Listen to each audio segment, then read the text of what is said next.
David woke up, breathing fast. He looked around and realized he was safe in his own room. The night before felt so real, the strange old man, the sacrifices, and all the dark choices he'd made in his dream.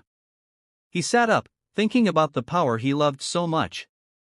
"Thank God it was just a dream," he muttered. But there was a strange feeling inside him. He knew he loved being in control, having people listen to him, and being respected by everyone.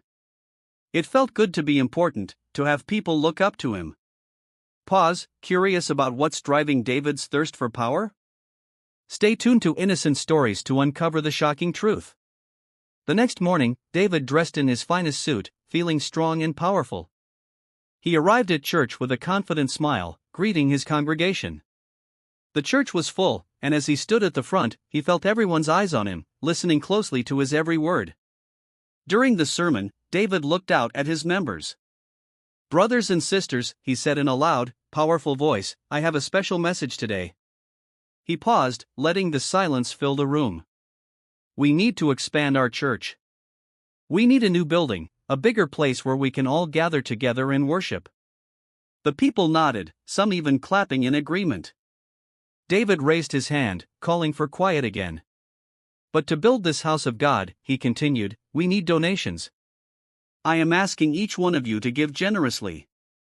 We need 500 million naira to make this vision come true." Some people looked around, whispering, and others looked surprised. It was a large amount of money. David held up his hand again, and everyone fell silent. "Remember, this is for God's house," he said firmly. "Even if it's your last money, I ask you to give to God. This is a holy offering. God will bless you for it. He will bless your homes, your families, and your lives in ways you cannot imagine." Pause. Can David's congregation trust his words, or is something darker at play? Keep watching Innocent Stories to find out. Some people looked worried, but David kept talking, his voice steady. "Trust in the Lord. Give all that you can. This is your chance to show your faith, to show that you trust in God to provide for you. Give from your heart, and you will see the blessings come back to you 100 times over." As he looked out at the crowd, he could see people reaching for their wallets, digging into their pockets, and murmuring to each other.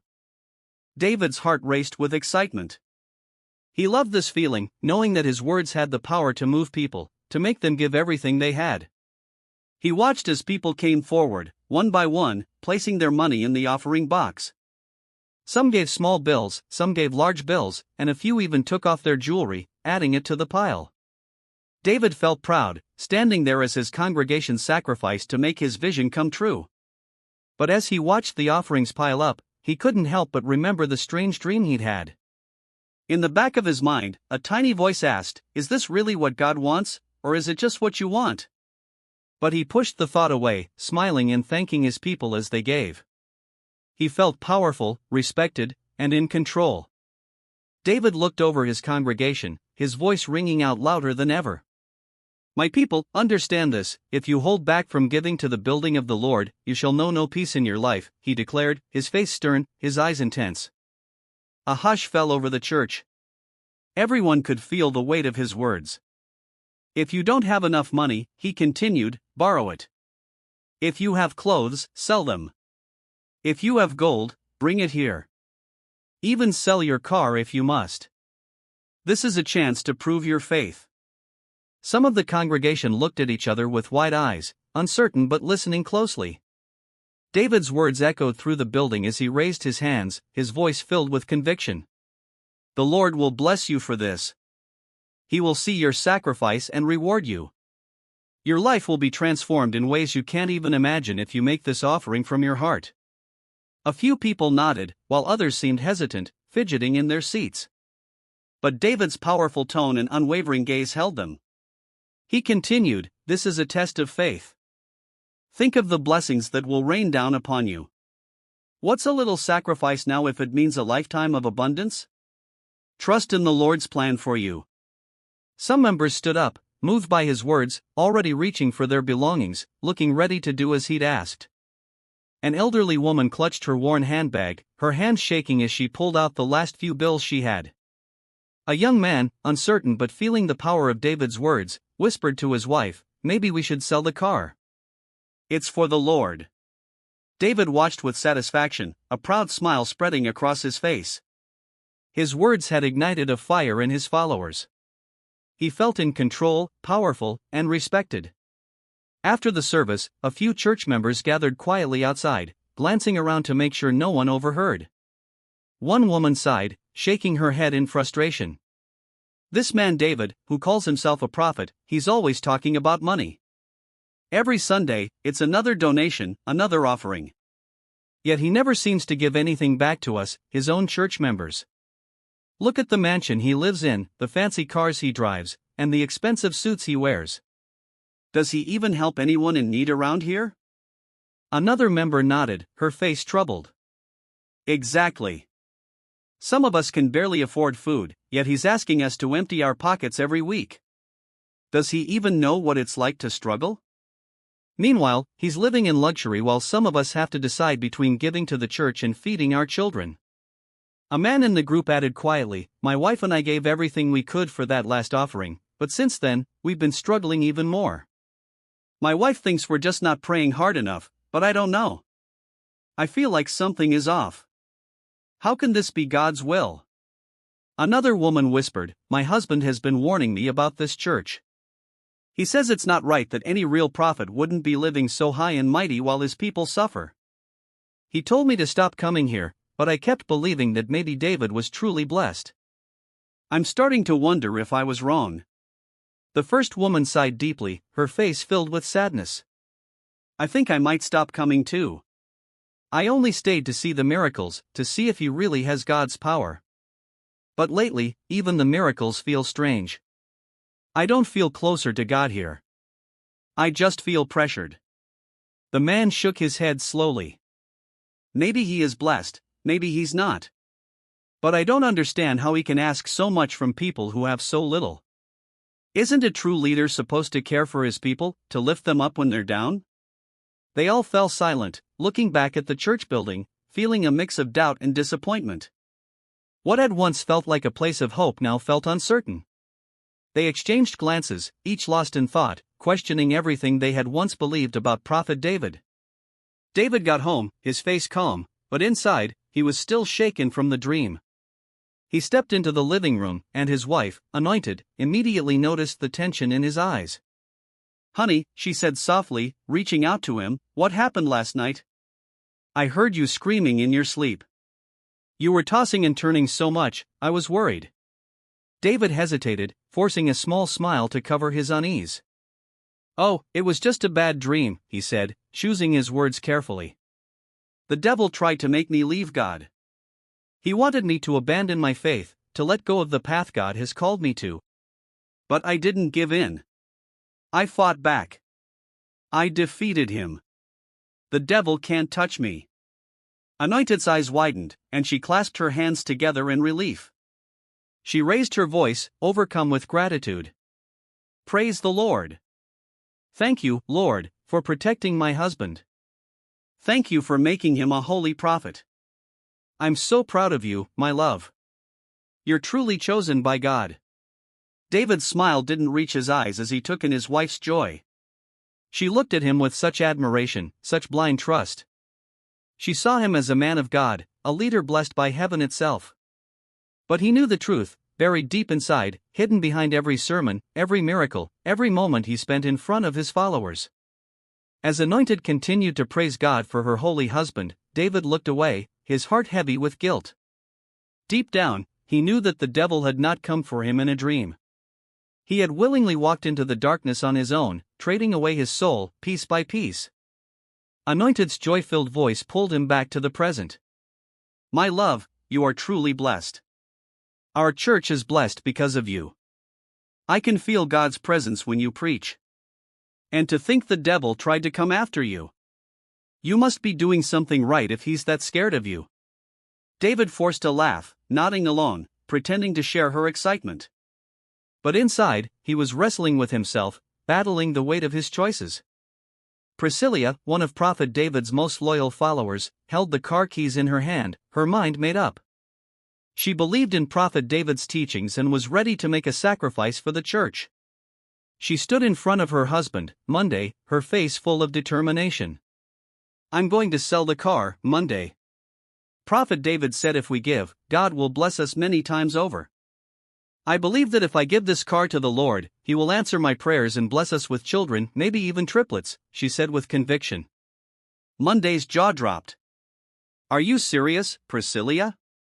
This is the car I worked hard to buy. I gave it to you as a gift for our 5th anniversary, and you want to just hand it over to that prophet? Have you lost your mind? Priscilla's eyes narrowed, her voice unwavering. You don't understand, Monday. This is a sacrifice for God's house. Prophet David says if we give, we'll be blessed. Why can't you see that? Monday let out a frustrated sigh. Priscilla, you're talking about giving away the only car we have. How will we get around? And why are you so sure David is even genuine? He lives in a mansion, drives fancy cars, and doesn't care if his members are struggling. You're putting all your faith in a man instead of God. Don't speak against the prophet. Priscilla's voice rose defensively. You're just jealous of him because he has blessings you don't. You're an unbeliever, Monday. You don't understand what it means to have faith. Monday shook his head, trying to stay calm. Jealous, Priscilla? This isn't jealousy. It's common sense. David isn't God. No true man of God would ask people to sell everything they have and suffer while he lives like a king. Why can't you see he's using people like you? Priscilla crossed her arms, her face turning stubborn. You're blinded by doubt. Prophet David says sacrifice is the path to blessings. I want to show my faith. If you loved me, you would support my decision. Monday clenched his fists, frustration clear on his face. Priscilla, I do love you. That's why I'm trying to protect you from throwing away everything we have. Think about it. Think about us. Think about the family we want to build. Selling the car won't get us children.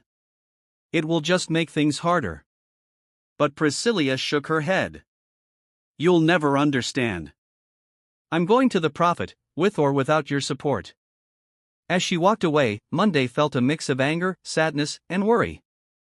His wife was so convinced by the prophet that she was ready to give up everything. He watched her go, his heart heavy with doubts and fears, wondering if he could ever bring her back to reason. On Sunday, Prophet David stood confidently at the front of the packed church, his voice booming through the hall. He looked around, his eyes resting on some of the young, wealthy men in the congregation. Sons, come forward and give to the building of the Lord, he called out. I don't care what you do for work, whether you are a businessman or a Yahoo boy. That's not my business. Just come and let me bless you. The young men stepped forward, one by one, pulling out wads of cash, checks, and envelopes stuffed with money. They dropped it all into the offering basket as David raised his hands, praying over them, his voice growing louder. Kabbalah, Kabbalah, he spoke in tongues. In the mighty name of the Lord, I bless these young men. I pray their pockets will never run dry. May they always have more to give, and may the Lord bless them richly. Waving his hands over the young men, the congregation cheered. Then David turned to the rest of the church, his eyes narrowing as he spoke sternly. And to those of you who have money but are refusing to give, be warned, the wrath of God is coming for you. Don't let it be too late. The room was silent for a moment, the weight of his words hanging in the air. But the silence was soon broken by the sound of a door slamming open. The congregation turned, shocked to see Monday, Priscilla's husband, storming into the church. His face was red with anger, and his fists were clenched at his sides. You! Monday shouted, pointing directly at Prophet David. Stay away from my family. Stay away from my wife. I'm warning you, David. If you don't stop using her, I swear I will deal with you. The room was filled with gasps as everyone turned to look at the angry husband. Prophet David, however, remained calm, a smile creeping onto his face. He raised his hands in a gesture of peace, wanting to appear humble to the congregation. Brother, David said smoothly, his voice full of false kindness, calm down. We are all brothers and sisters in the Lord. There is no need for anger. We're just here to bless you and your family. But deep down, Prophet David's heart was boiling with rage. How dare this man come into his church and challenge him? He had made his plans, and no one, especially not a man like Monday, was going to stop him. Monday stood there for a moment, glaring at David, but then turned and stormed out of the church. Priscilla, meet me at home, he shouted over his shoulder before slamming the door behind him. David watched Monday leave, a cold smile spreading across his face. He didn't care about the man's threats. He had bigger plans. Prophet David turned back to the congregation and continued with his service as if nothing had happened. But inside, he was already plotting his next move, determined to keep his control over Priscilla and her money, no matter the cost. The congregation, still shaken by Monday's outburst, began to whisper to each other. But Prophet David ignored them, praying harder, speaking in tongues, and asking for even more donations. David got home later that evening, his mind filled with rage. He paced around the house, not even hungry enough to eat. The words Monday had shouted at him in church echoed in his mind. How dare he challenge the great prophet David in front of the congregation? It was a humiliation David couldn't bear. In his anger, he couldn't think of a way to let it go. The idea came to him suddenly. He needed to deal with Monday once and for all. With a deep breath, David went to his sacred office. He called out to the Great One 3 times, his voice filled with desperation. Great One, David said, take care of this problem for me. Kill Monday. Let him sleep and never wake up. I want him gone. It's time for him to pay for insulting me. The old man's voice echoed back from the shadows. As you wish, David. It shall be done. David felt a chill run down his spine, but he quickly pushed it aside. He had made his decision. His power, his control, everything was at stake. He went to bed that night, a twisted sense of satisfaction creeping over him. The next morning, news spread quickly through the town. Monday was dead. He had been found in his bed, cold and lifeless. The rumors began to spread like wildfire. Some people whispered, I think Prophet David used his dark magic to kill him.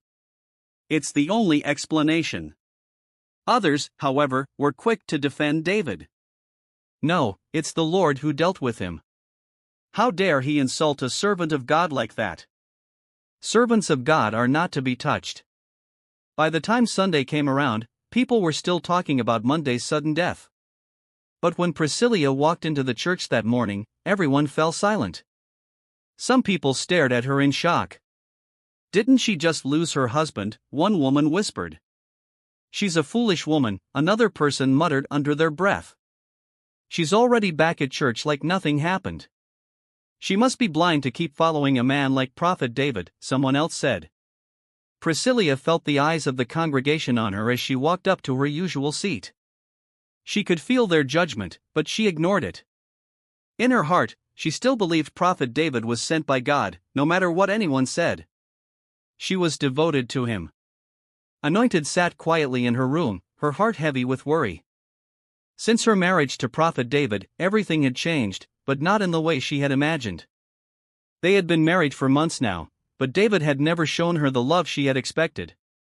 He hadn't made any effort to be intimate with her, and it left her feeling confused and lonely.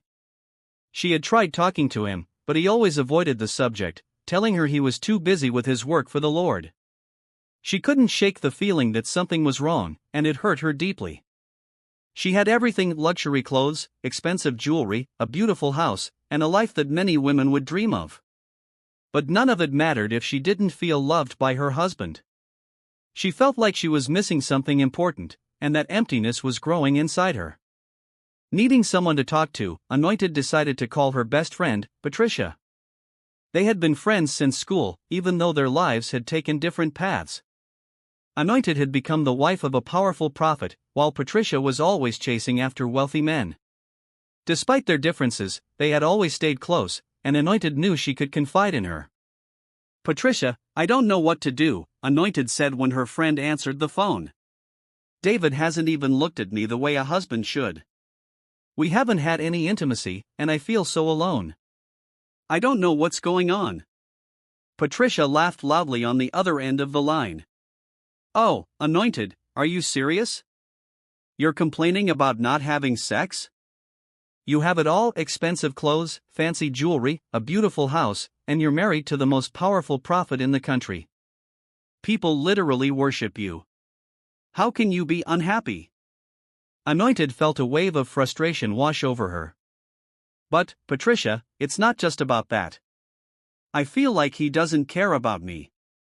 We're supposed to be a team, but it feels like I'm living with a stranger. I need to feel loved, cared for. Isn't that what marriage is supposed to be about? Patricia's voice softened, but she still didn't seem to get it. Look, Anointed, I get it. I really do. But come on, think about it. You have everything that most people would give anything for. You're married to a man who performs miracles. You don't have to work. You have everything handed to you on a silver platter. So why are you complaining about something so small? If you're so unhappy, just let me take your place. I'd love to have what you have. Anointed was stunned by her friend's words. What do you mean, take my place? This isn't about material things. I want to feel special to him, like I matter. I don't want to be just another wife in his life. I want to be loved for who I am. Patricia sighed. You're always so serious about this. Honestly, if you really want something to satisfy you, why not try using some toys? You know what I mean. You're always talking about being a born-again Christian, but why should that stop you from getting your needs met? Focus on the church, focus on your husband's ministry, forget about everything else. Anointed's heart sank as she listened to her friend. She knew Patricia was speaking out of frustration, but the words didn't feel right. Patricia, I don't want to just focus on the church. I want a real connection with David. A marriage is supposed to be about more than just what we have or what people think of us. I want him to care for me, to love me the way a husband should. Patricia laughed again, almost mockingly. Oh, come on, you've got it all, Anointed. You're just being dramatic. Focus on your life, your ministry, and leave the rest behind. You're married to a powerful man, and that should be enough for you. Anointed hung up the phone, feeling more confused than ever. She had always trusted Patricia, but it seemed like her friend didn't understand what she was going through.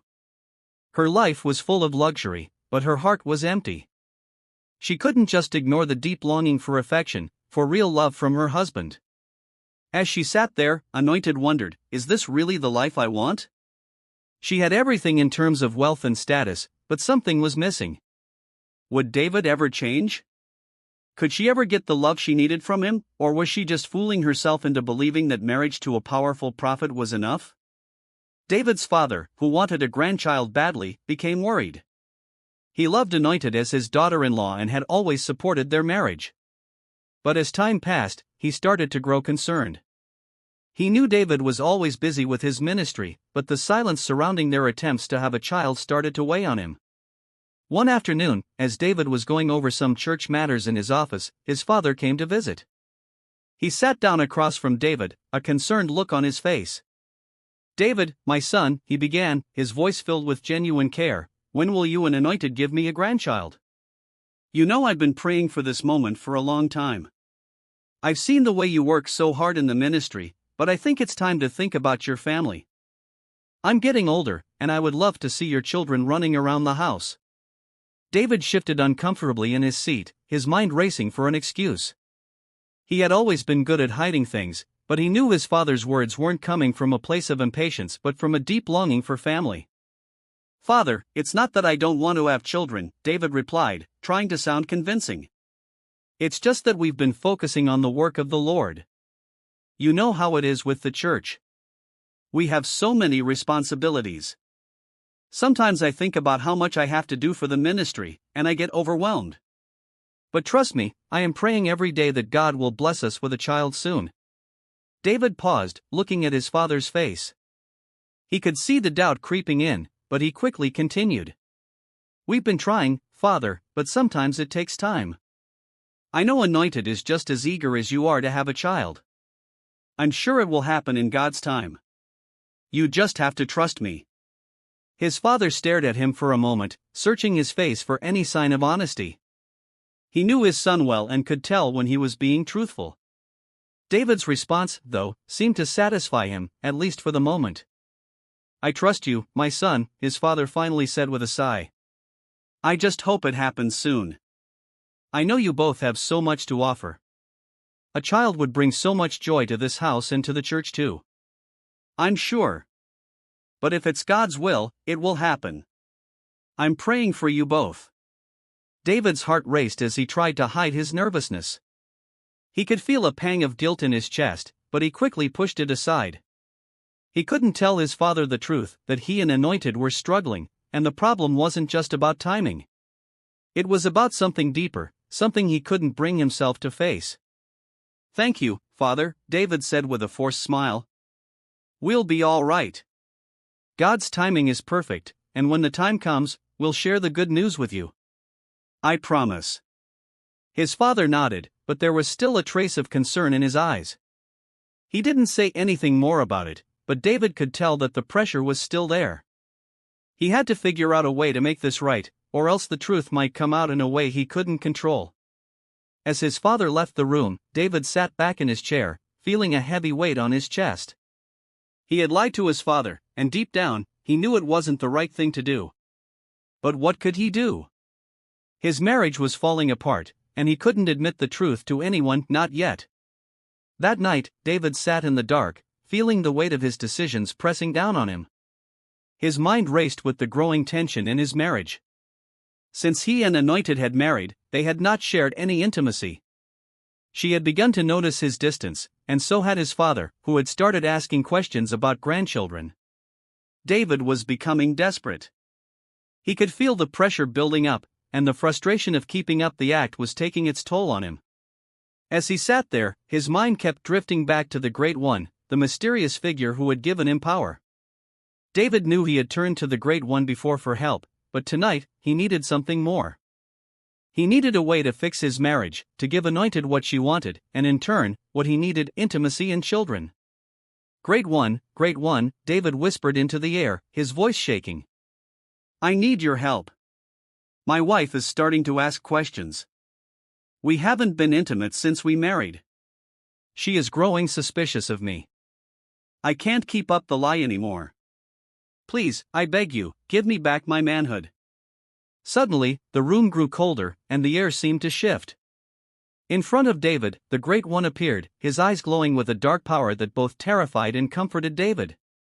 The old man's presence was overwhelming. You have called for me, David, the Great One said in a deep, gravelly voice. What is it you seek now?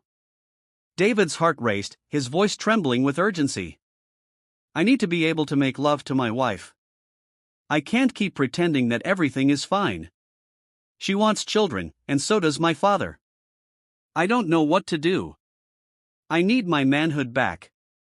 The Great One studied David carefully, his eyes narrowing as he considered the request. You have asked for power before, but this is different.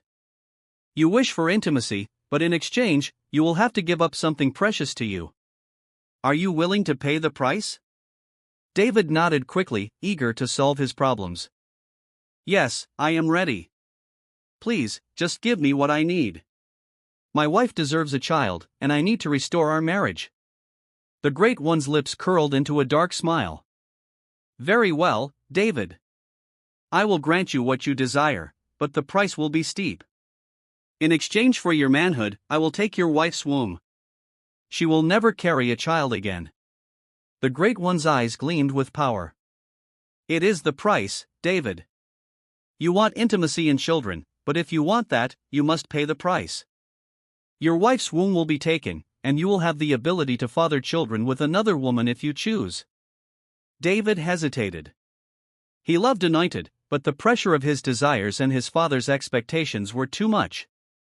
He didn't want to lose his power, and he didn't want to live without a child of his own. Please, he whispered, I will do anything. Just give me back what is mine. David's heart skipped a beat. He couldn't believe what he was hearing. No, please, I don't want to hurt her. Just give me my manhood back. I will do anything else, but don't take her womb. The Great One chuckled darkly, then raised his hand. It is done. David gasped as a surge of power flowed through him. He felt his manhood return, strong and restored. But as the Great One disappeared into the shadows, David also felt a strange emptiness. He knew that the price had been paid. But it wasn't until later that night, when he looked at Anointed, that he truly realized what he had sacrificed. The next morning, David could feel the weight of his choices. He had what he wanted, but the cost. Anointed's womb was something he would have to live with forever. He couldn't undo what had been done. 2 days later, David found himself deep in thought. He hadn't expected his life to turn out this way, tangled in secrets and weighed down by choices he could barely face. As he wrestled with his feelings, Anointed approached him again, frustration clear in her eyes. David, she started firmly, we've been married, but I feel like we're strangers. I thought things would change after the wedding, that we'd be happy and connected, but you keep pushing me away. I'm tired of feeling alone. David looked at her, torn between his love for her and the hidden truths he couldn't bear to reveal. Her voice softened, though her eyes were still sad.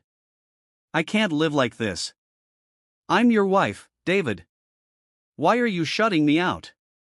If you can't be with me as a husband should, maybe I shouldn't be here at all. Her words hit hard. He had focused so much on his power and position, he hadn't realized the toll it was taking on their marriage. Slowly, he reached out and pulled her close, looking deeply into her eyes. I'm sorry, he whispered. He leaned down, placing a gentle kiss on her forehead, letting the warmth of that touch melt away some of the walls he'd built around himself. Anointed's face softened in surprise, her frustration giving way to something gentler. Before he knew it, he was holding her tightly, feeling a flicker of the love and trust they once shared. David led her to their room, and for the first time since their wedding, they shared a true, heartfelt moment together as husband and wife. That night, as they lay side by side, David felt a mix of relief and regret.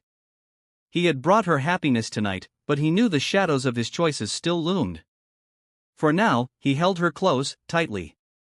The next day, Anointed couldn't wait to share her excitement with her best friend, Patricia. As soon as she got the chance, she called Patricia over, and her eyes sparkled with joy as she began to speak. Patricia, Anointed said, smiling widely, last night was amazing. For the first time, David and I really connected as husband and wife. It was so special. I feel like everything is finally falling into place. Patricia laughed and shook her head with a knowing look. See? I told you to be patient. You were so worried, but I kept telling you things would work out. You're married to a great man, and now you see he cares about you deeply. Sometimes you just need to wait. Anointed nodded, feeling relieved. I know you're right. I was so frustrated before, but now it feels like a weight has been lifted. I finally feel close to him, like he truly cares about me. Patricia leaned back, smiling. Enjoy this, Anointed.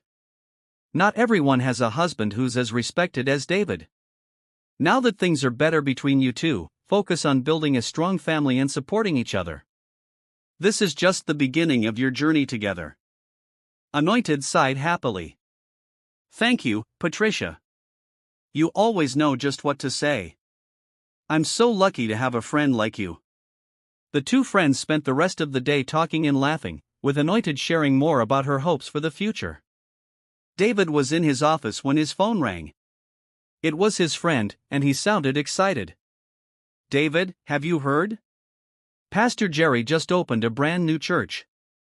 It's huge, even bigger than a stadium. Everyone's talking about it. David's heart sank, and his face tightened with jealousy.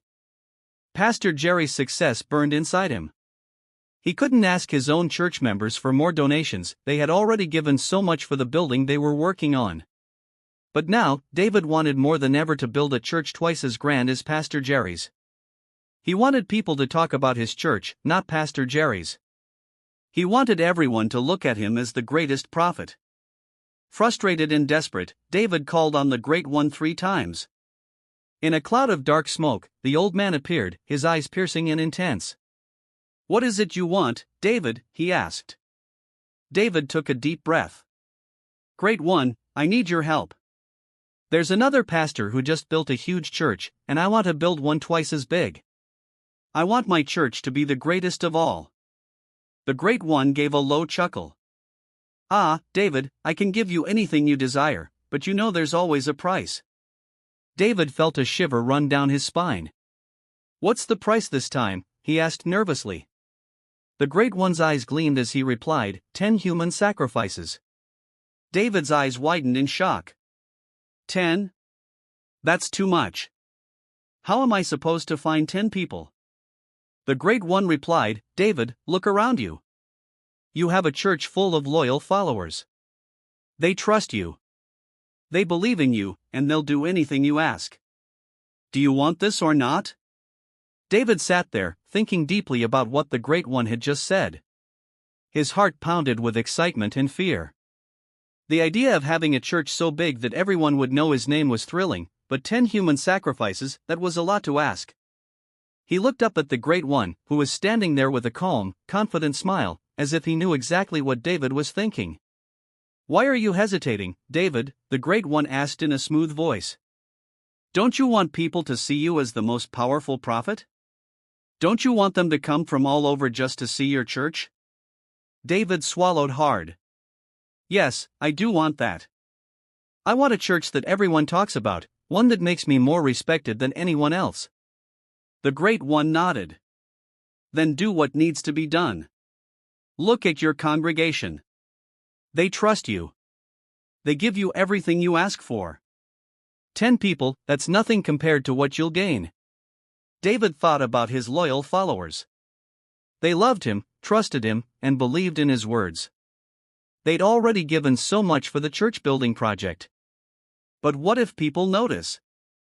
David whispered. What if they start to ask questions?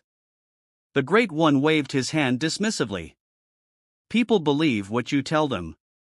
You are their prophet, their leader. As long as you stay calm, they won't suspect a thing. Think about it, David. This is your chance to be greater than anyone. David stared down at his hands, his mind swirling with thoughts. His heart torn between ambition and fear. He wanted to be powerful. He wanted people to see him as the greatest prophet, but he also knew this decision would change everything. All right, David said finally, his voice barely a whisper. But I'll need time to find the people. The Great One smiled, pleased. Very well, David. Take your time, but remember, the sooner you complete this task, the sooner your dreams become reality. With that, the Great One vanished, leaving David alone in his office. Sunday morning arrived, and Prophet David stood before his eager congregation, his voice full of excitement as he announced, "We're going on an important outreach to spread the word of God in a neighboring town, but we need 10 members to join us on this mission." Without hesitation, 10 loyal members quickly volunteered, their faces lit with a mixture of pride and excitement. They saw this as a chance to serve alongside their beloved prophet, someone they deeply trusted. Some were young, full of energy and passion, others were older, with years of dedication to the church. They gathered their belongings, preparing for what they believed would be a meaningful journey. As the group traveled, laughter and songs of worship filled the air, each person grateful for this opportunity. But as they approached a narrow road surrounded by thick trees, they suddenly encountered a blockade. A group of armed men appeared from the shadows, stopping them in their tracks. The joyous songs ceased, replaced by a tense silence as the armed men ordered everyone out of the vehicle. "Get down now," one of the men barked, waving his weapon as a warning. Fear flashed in the eyes of the church members. They glanced at Prophet David, expecting him to lead them or find a way to protect them. But David's face remained unreadable, as though he knew more than he was letting on. He stood back, allowing the men to take control without a word of protest. The men forced the group into the dense forest, leading them deeper and deeper until they reached a dark clearing.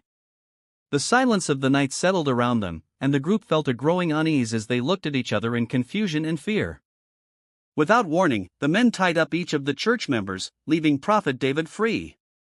Some of the members began to pray, their voices trembling as they asked for God's protection, but David only stood there, watching quietly as his followers were held down. From the shadows, the Great One emerged, his presence sending a chill through the clearing. He looked at David and nodded approvingly, a sly smile on his face. "You've done well, David," the Great One said. "These sacrifices will give you the power you desire." David took a deep breath, feeling a rush of excitement mixed with guilt. He tried to ignore the fearful, confused eyes of his loyal followers. He had come too far to turn back now. One by one, each church member was taken away, their cries fading into the night as they were sacrificed, just as David and the Great One had planned. When it was over, David returned to the town alone, his clothes torn and his face weary. He walked back into his church with a look of despair, as though he had barely escaped a terrible fate. The church was packed with members eager to hear the story of what had happened. David took to the pulpit, his voice shaky as he began his tale. "We were attacked by armed men on our way to the outreach. They kidnapped all of us, killed 10 of our beloved members, but by God's mercy, I managed to escape. It was only by His grace that I am standing here today." Gasps of horror filled the church as he recounted his escape. Tears streamed down the faces of some members who mourned the loss of their friends and family, unable to believe that such evil had taken place. Many praised God for saving their prophet, calling it a miracle. "God spared me so that I could continue to guide you all," David said, lifting his hands as if in gratitude to the heavens. "He has a greater plan for us, and we must stay strong in our faith." The congregation cheered, their faith renewed by David's story of survival. But deep inside, David felt a dark satisfaction. He had paid the price, and now he believed he was unstoppable. Only he and the Great One knew the truth hidden behind his mask of holiness. After the service, 2 members of the church sat quietly in the back, speaking in hushed tones. They had just heard Prophet David's story of how he was the only one who managed to escape when the others were kidnapped. Something about the story didn't sit right with them, and the fear in their hearts was growing. "I don't know anymore," one of them said, shaking their head. The way he spoke, like he was the only one who escaped, how is that even possible? Why did no one else make it out? The other person nodded slowly, looking around to make sure no one was listening. "I've been feeling uneasy for a while. Ever since he started pushing for more money and the way he makes people feel like they have to donate, it's all starting to feel wrong. I came here for faith, but now it feels like we're being used." "I've been feeling the same way," the other replied, their voice quiet. "I think we're in danger. I can't explain it, but something feels off. I'm starting to think it's not just the attack that's the problem, it's him. How could God let this happen to us? Why is he the only one who survived, and why doesn't he seem to care about the other members who died?"